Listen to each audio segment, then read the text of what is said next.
This one is called The God of Cake. You want to do paragraph by paragraph? Sure. My mom baked the most fantastic cake for my grandfather's 73rd birthday party. The cake was slathered in impossibly thick frosting and topped with an assortment of delightful. I can't read today. Delightful creatures, which my mom crafted out of mini marshmallows and toothpicks. To a 4-year-old child, it was a thing of wonder, half toy, half cake, and all glorious possibility. But my mom knew that it was extremely important to keep the cake away from me, because she knew that if I was allowed even a tiny amount of sugar, not only would I become intensely hyperactive, but the entire scope of my existence would funnel Need to down to stat the on my singular art. goal of obtaining and ingesting more sugar. My need for sugar would become so Stop. massive that it would collapse in itself and create a vacuum into which even more sugar would be drawn until all the world had been stripped of sweetness. Oh dear Lord. So I managed to climb. I sound like I'm special ed.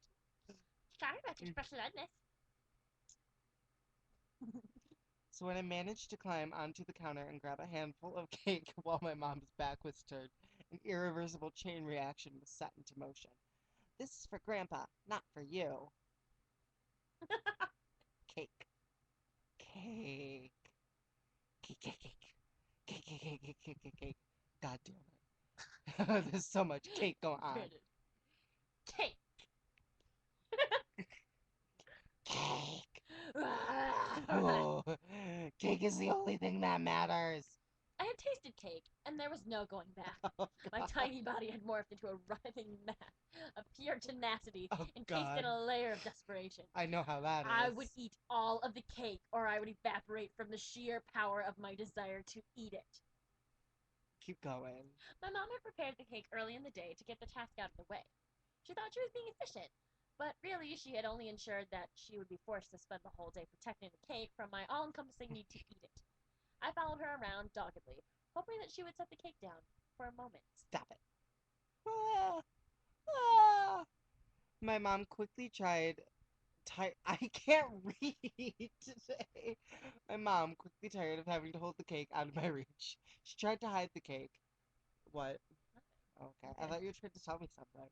She tried to hide the cake, but I found it almost immediately. She tried putting the cake on top of the refrigerator, but my freakish climbing ability soon proved to be an unsatisfactory solution. Ah, it's like me as a child. No! You can read it next, because there's so little. It's a little bit. Her next attempt at cake security involved putting the cake in the refrigerator and then placing a very heavy box in front of the refrigerator's door. What? You can read it. The box was far too heavy for me to move. When I discovered that I couldn't move the box, I decided that the next best strategy would be to dramatically throw my body against it until my mom was forced to move it or allow me to destroy myself. Surprisingly, this tactic did not garner much sympathy. Get up. Go play with your toys. I went and played with my toys, but I did not enjoy it. Thanks. Why did this happen?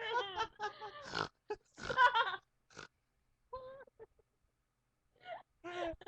That face will be used for lots of things. I will save that. I will save that. This will take forever to save. Why do you not drag? Save this pissy bitch. I played vengefully for the rest of the afternoon. All of my toys died horrible deaths at least once, but I never lost sight of my goal. My mom finally came to get me. She handed me a dress and told me to put it on because we were leaving for the party soon. I put the dress on backwards just to make her life slightly more difficult. I was herded into the car and strapped securely into my car seat. As if to taunt me, my mom placed the cake in the passenger seat, just out of my reach. We arrived at my grandparents' house and I was immediately accosted by my doting grandmother while my mom walked away holding the cake. Come to grandma. Oh my god. Do not want.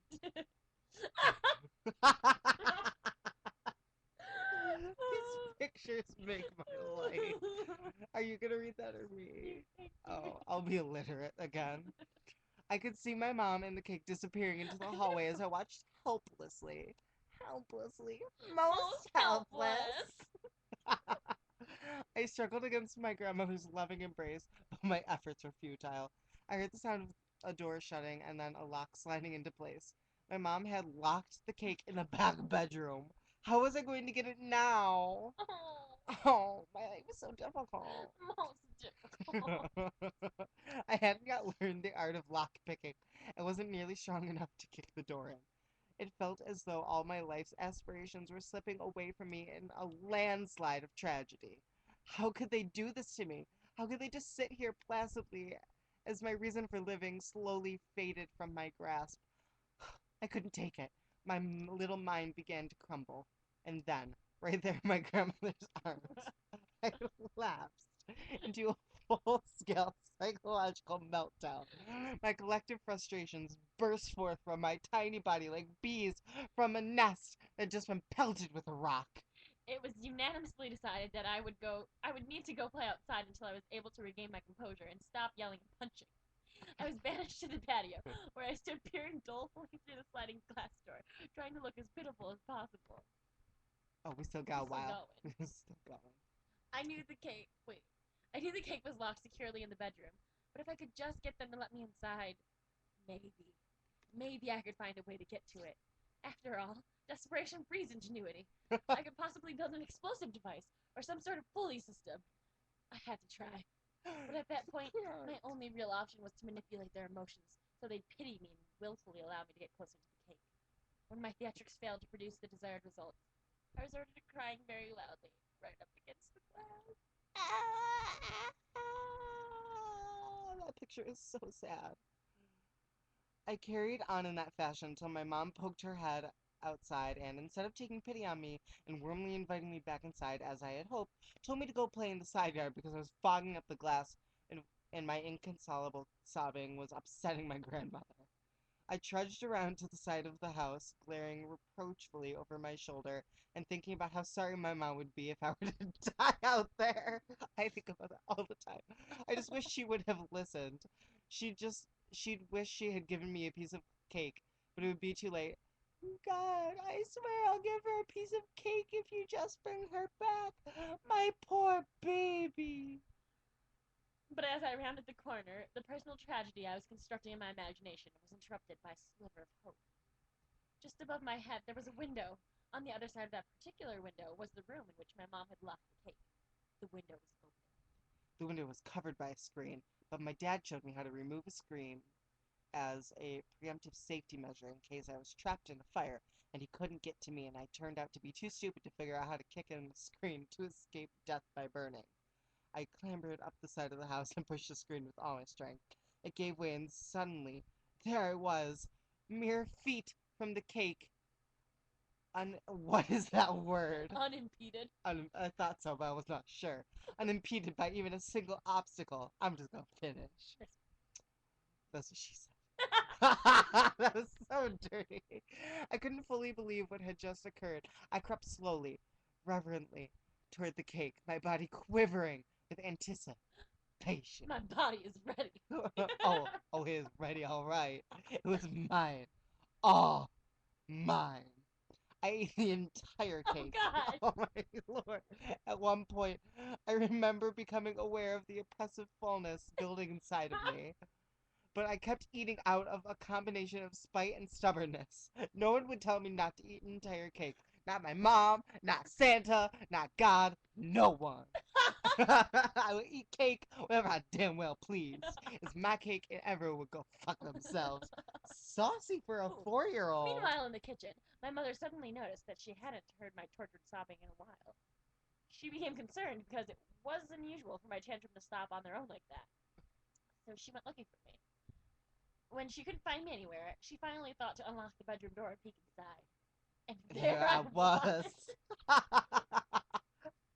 was. I spent the rest of my evening in a hyperglycemic fit, alternately running around like a maniac and regurgitating the multicolored remains of my conquest all over my God. God. carpet. I was so miserable, but my suffering was small compared to the satisfaction I felt every time my horrible, conniving mother had to watch me wrench up another rainbow of sweet, semi-digested success. This is for you, Mom. This is what happens when you try to get between me and Kate. I silently challenged her to try again to prevent me from obtaining something I wanted. Just once. Just to see what would happen. It didn't matter how violently ill I felt. In that moment, I was a god. The god of cake. And I was unstoppable.